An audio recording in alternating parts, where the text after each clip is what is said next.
WABN, New Africa Broadcasting Network. The mysterious coronavirus outbreak in the Chinese city Wuhan, now termed as COVID-19, and its fast spread to many other countries, endangers thousands of lives. A global novel virus that keeps us contained in our homes, maybe for months, is already reorienting our relationship to government, to the outside world, even to each other. Here is the good news. The coronavirus COVID-19 pandemic has catalyzed the development of novel coronavirus vaccines across the biotech industry, both by pharmaceutical companies and research organizations such as the National Institutes of Health, NIH, United States. Researchers at Columbia University have been awarded a $2.1 million grant by the Jack Ma Foundation to develop a cure for coronavirus. Companies such as Inovio Pharmaceuticals, Moderna, and Novavax have been reported to be developing vaccines. A total of 30 therapies are being tested.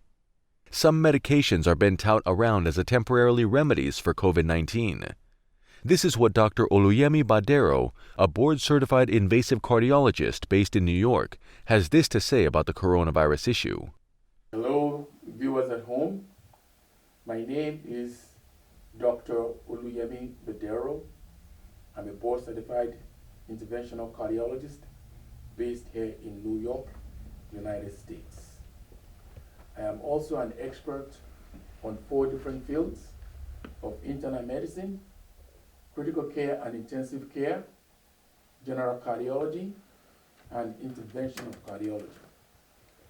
I also have extensive experience as an attending physician in the emergency room at 4 different hospitals in central Brooklyn.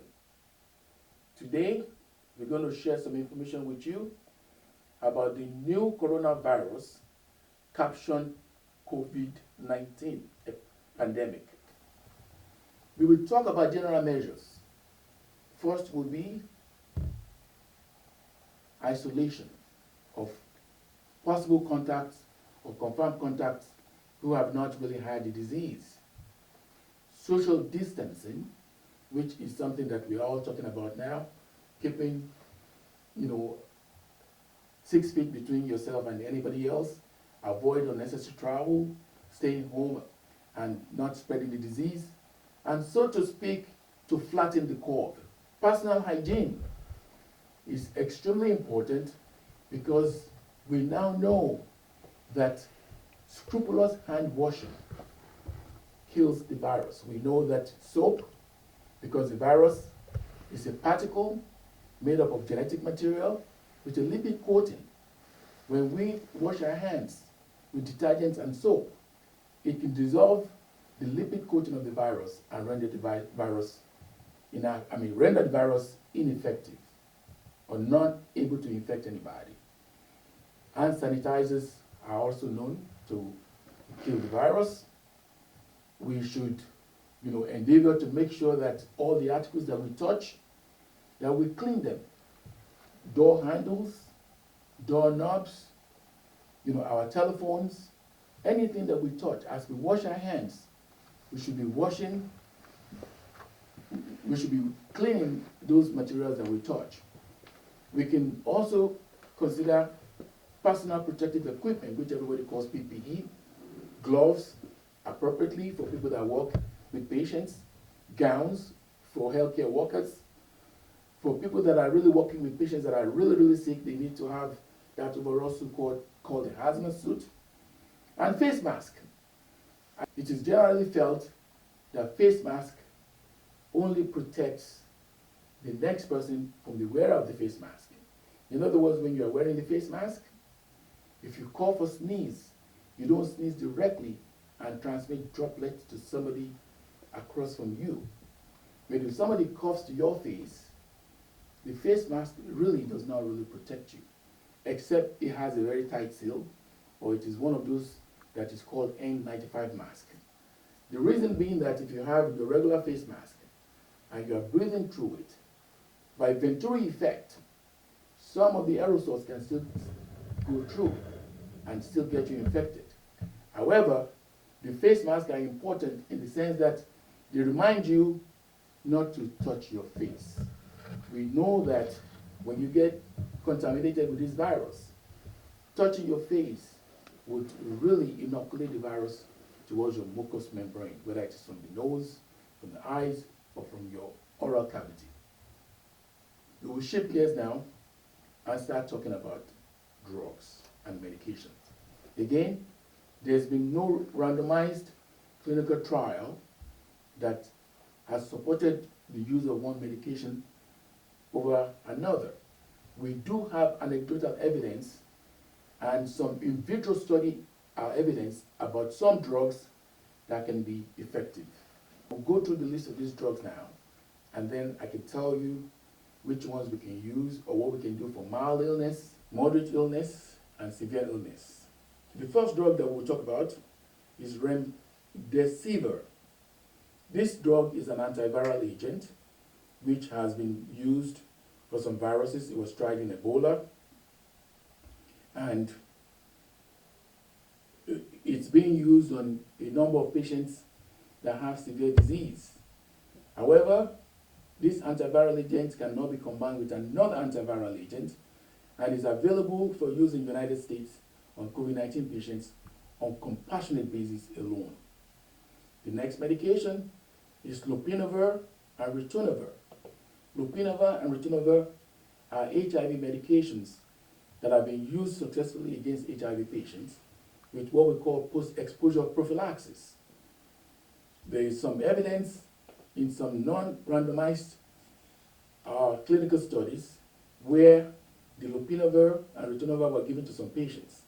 Some of these studies did not really produce encouraging results, but those studies were felt to be underpowered to give the results that would have been positive.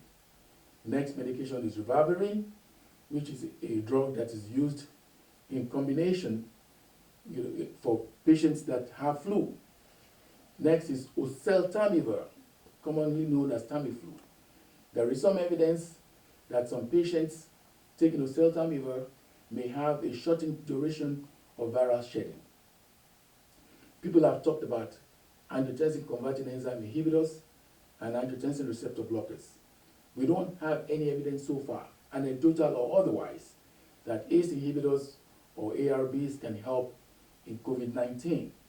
We do know that COVID-19 viruses attaches to the surface of the type 2 pneumocytes using their spikes, and they attach to the angiotensin converting 2 enzyme receptors, angiotensin converting enzyme receptors, ACE2 receptors. And by extrapolation, people believe that maybe if we block those receptors, that we can inhibit the attachment of the viruses to the host cell. So far, there's no evidence one way or the other that this works. The next medication that has generated a lot of controversy and interest is chloroquine and hydroxychloroquine. Hydroxychloroquine in the United States is used for rheumatoid arthritis, some other rheumatologic conditions, and porphyria cutanea tara. That's what is approved for in the United States. Chloroquine in Africa is being used for decades for malaria parasites. Malaria is endemic in Africa, some parts of Asia, and some part of South America, but mostly in Africa. And the experience with chloroquine is unparalleled in any other part of the world. The workers in Hubei province had some clinical experience of having given chloroquine to some of their patients, and they believe the chloroquine really helped them to get better. Now, because of this, you will not believe that in the last couple of days, most pharmacies ran out of chloroquine because people were prescribing it and trying to hoard it, hoping that if they ever get the virus, they would have something that they can work with. So chloroquine and hydroxychloroquine has also been used in a study in France. Well, not a study, but on patients in France with COVID-19 infection. And they used chloroquine at a dose of 600 milligrams daily for 10 days in combination with Zithromax or azithromycin. Zithromax It's a macrolide antibiotic which we use for infections and atypical organisms in upper respiratory tract infection. The evidence from this clinical study and non-randomized clinical trial from France shows that chloroquine in the dose of 600 milligrams daily for 10 days and Zitromax at the dose of 500 milligrams for the first day and 250 milligrams daily for the next 10 days has shown some efficacy, and some of those patients recovered and were discharged home. The CDC, in a statement recently, recommend that chloroquine should be used with caution because of its toxicity, long QT interval, and hepatic toxicity. However, in Africa, where we don't have the luxury of intensive care, ventilators, immune modulators, and monoclonal antibodies, many of which are very expensive, it would be advantageous for us to start thinking about using this medication. We have a lot of experience using it for malaria anyway. And the recommended doses in some other literature is 400 milligrams BID, and then for the first day, and 400 milligrams daily for 5 days, in combination with azithromycin. Both medications can prolong the QT interval, and it's also been recommended that when you are using both of them together, you can do an electrocardiogram on day 0 and 2 days later. I would like to talk right here about the current or the recent event in Arizona where a gentleman took chloroquine in an effort to try to prophylax himself, and he died. This happened after the president had touted the efficacy of chloroquine. Chloroquine, we know from in vitro studies, from clinical experience, non-randomized clinical trials on recent COVID-19 patients to have shown some promise and to have shown some efficacy. However, the gentleman took chloroquine that was meant for his fish tank to get rid of parasites from his fish. The exact dosage that he took was not known, but the gentleman eventually died. It is possible that he developed prolonged QT interval, developed cardiac arrhythmias, and then passed on. Chloroquine toxicity, even though is much touted, in Africa, where we've been using chloroquine for decades and for generations, we don't have a lot of chloroquine toxicity. Anybody might argue that you don't do the EKG to see prolonged QT interval, but we have never really seen somebody, whether in any of our medical centers, coming in with chloroquine toxicity or cardiac arrhythmias. So in cases where we don't have exposure, we don't have access, we don't have the money to buy all these antiviral agents, remdesivir, lopinavir, it would be advisable that when we see patients that we don't have anything else to offer them, that we can use chloroquine. We have it there. Azithromycin, we have it there. The combination can be helpful. The next medication is tocilizumab.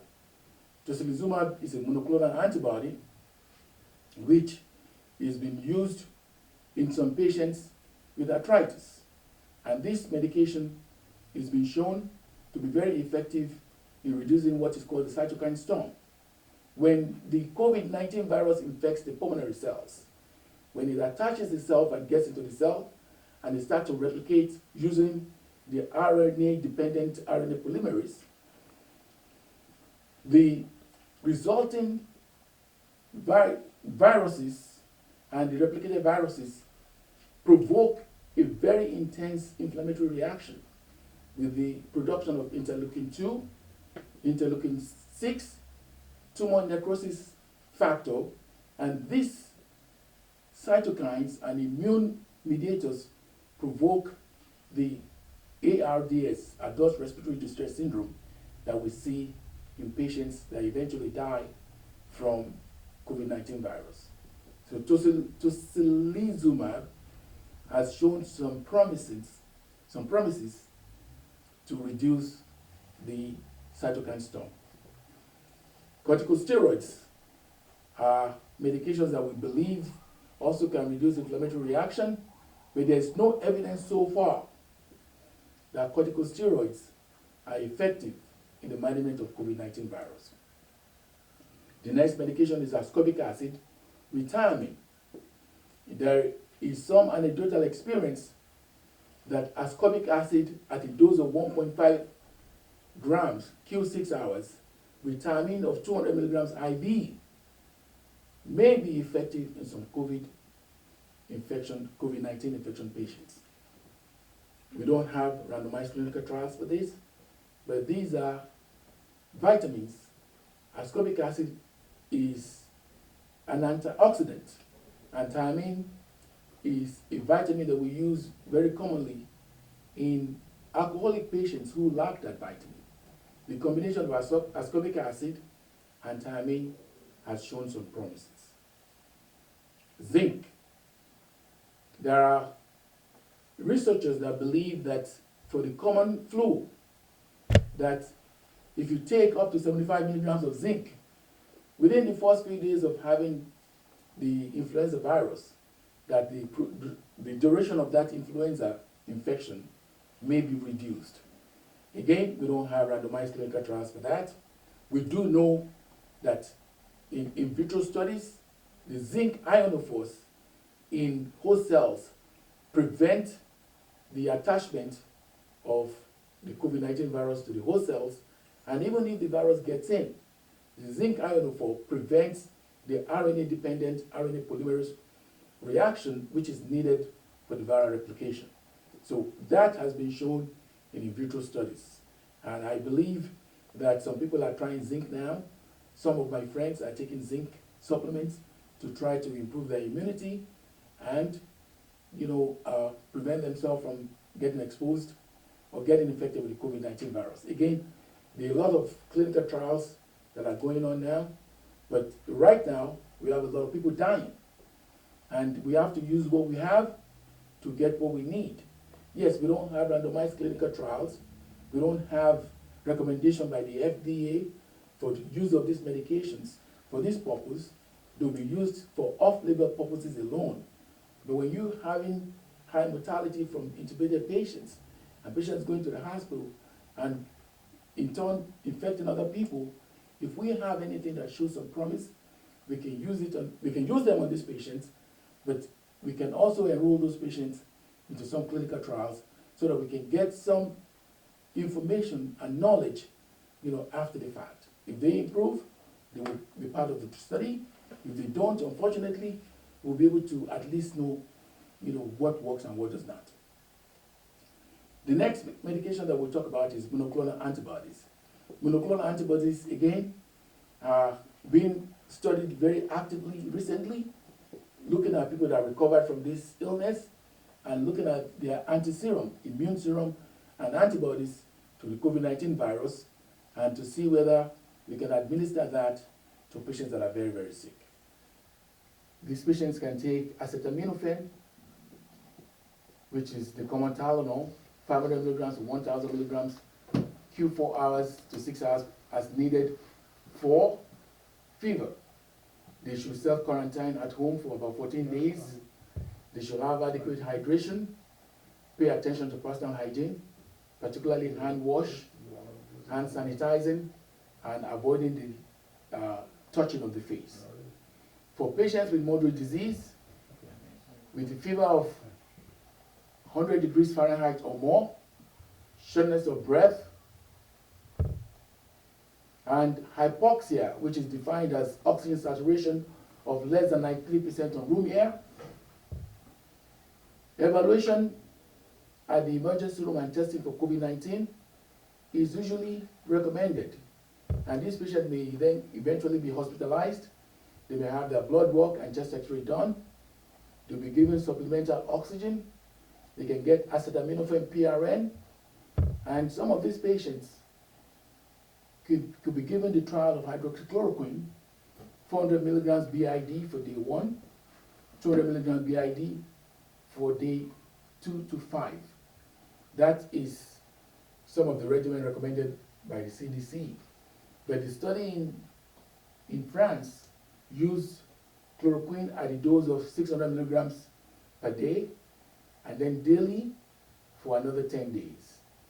For these patients with moderate disease, azithromycin, 500 milligrams on day 1, 250 milligrams per day from day 2 to day 5. Zinc supplement, some of these patients can get vitamin C, and for patients with moderate disease, oseltamivir, which is the Tamiflu, can be used at a dose of 75 milligrams or 150 milligrams twice a day. Some people may combine or try to use lopinavir or ritonavir if it is available. So for patients with moderate disease, general measures, acetaminophen, hydroxychloroquine, Zithromax, vitamin C, plus or minus zinc or thiamine can be considered. For severe disease, these are patients with fever, cough, severe dyspnea, hypoxia, which is O2 saturation, oxygen saturation of less than 90, and respiratory rate of more than 30, and respiratory failure.